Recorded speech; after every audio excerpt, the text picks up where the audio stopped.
രാമക്ഷേത്രം പണിതപ്പോൾ ഇവിടെ ഹരിദാസേട്ടൻ പറഞ്ഞു, പ്രാണപ്രതിഷ്ഠ നടത്തിയപ്പോ നമ്മളെല്ലാവരും കരുതിയത് എന്താ? UP-യിലെ ഹിന്ദുക്കൾ മുഴുവൻ ഇവരുണ്ടാക്കി വെച്ച ആ രാമന്റെ പുറകെ പോകും. നമ്മൾ വളരെ കുറച്ചു പേരെ പറഞ്ഞു.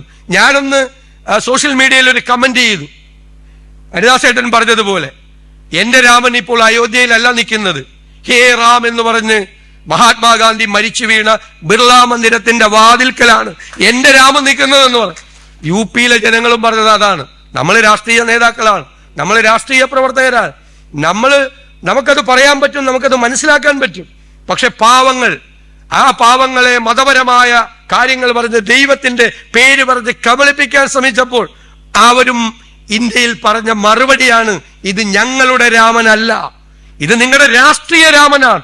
രാമന് ഞങ്ങൾക്ക് ഇഷ്ടമാണ്, രാമൻ ഞങ്ങളുടെ ഹൃദയത്തിലുണ്ട്, ഞങ്ങൾക്ക് മതപരമായ വിശ്വാസമുള്ളവരാണ്, ഞങ്ങൾ ദൈവത്തിൽ വിശ്വസിക്കുന്നവരാണ്.